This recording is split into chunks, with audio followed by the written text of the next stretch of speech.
Hi everybody, and a warm welcome to the first episode of a bi-weekly series here on Get Indie Gaming, where we package up and deliver you a selection of the top 5 indie game related news and information we think you as newcomers or fans of the channel would be interested in hearing. As always, it would be awesome if you could show your support for the channel and the industry by clicking the like button, and if you haven't done so, hit that subscribe key and notification bell to stay up to date with all things indie gaming.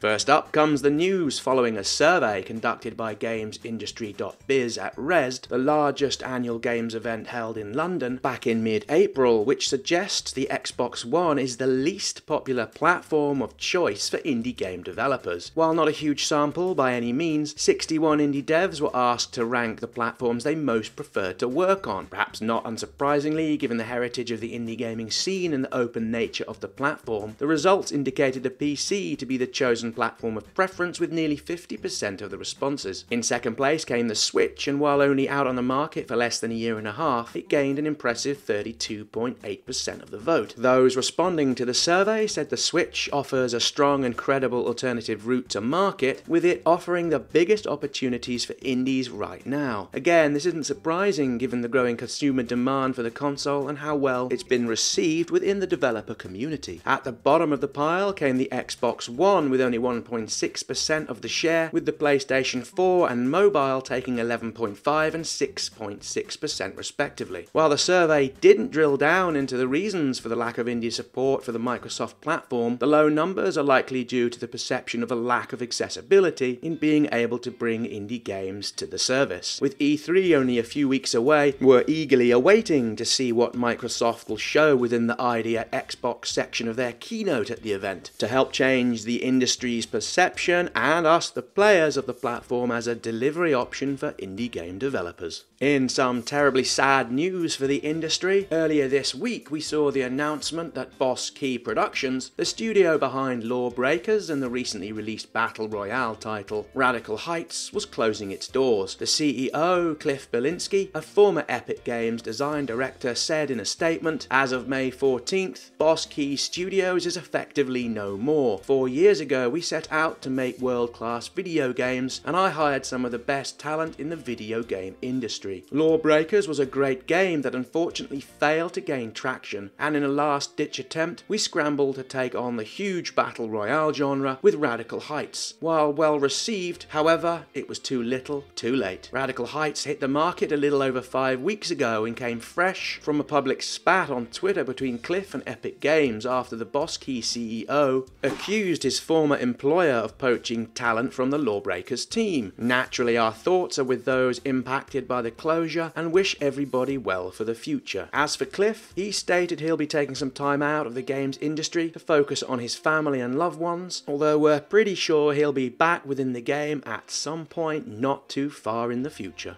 While perhaps not specifically indie game related, although no doubt of huge interest to many, as reported by Kotaku earlier this week, Sony is to end the physical production of Vita games, although the company has said they remain committed to the support of digital production for the platform. Sony's American and European branches plan to end all Vita game card production by the end of the 2018 fiscal year, with this news having been confirmed to the media outlet via a Sony spokesperson. While not the end of the platform, the Vita, since its launch back in 2012 under the slogan "Console Gaming on the Go," has ever been thus the bridesmaid, within this part of the market having lost ground to the mobile and tablets and of course Nintendo's 3DS. While popular in Japan, the console failed to make headway in the US or European markets, and by 2014, sales in these regions were almost non-existent. Sony's demand to only support physical memory cards made the platform expensive to develop for, and as alternative platforms offered an easier and less expensive route to market, the big players ditched their support. While traditionally a platform for niche Japanese and indie games, the Switch has all but taken what was left of this market, and with this news, we're closer to seeing the end of the Vita as a viable option for developers and gamers alike.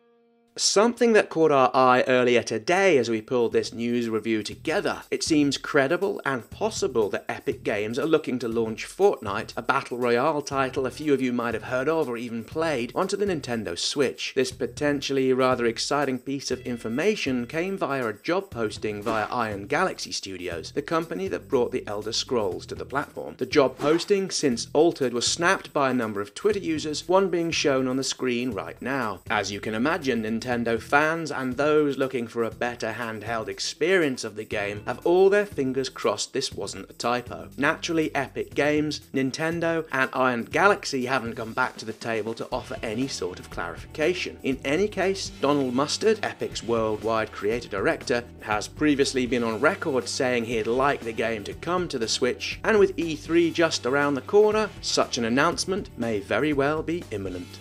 Our final piece of news for this episode comes very much hot off the press. With an ever-increasing demand for limited edition physical indie game copies, a number of publishers have popped up to fill this particular niche in the market. One of these firms, Special Reserve Games, was hit by a huge and orchestrated denial-of-service attack on their website just prior to the release of Ruiner, their latest edition offering. In a masterstroke of disaster PR handling, customers and those looking at their website once it was back up and running were directed to a message addressing what had happened, why the website had fallen over, and what, if anything, might have been accessed by the perpetrators. The good news here from the team at Special Reserve Games is that no such customer information was lost, compromised, and the payment gateway remained perfectly safe and secure using industry compliant software. Sadly, these type of attacks are hard to mitigate against. Once they start, it's a question of isolating the inbound traffic to help bring the service back online.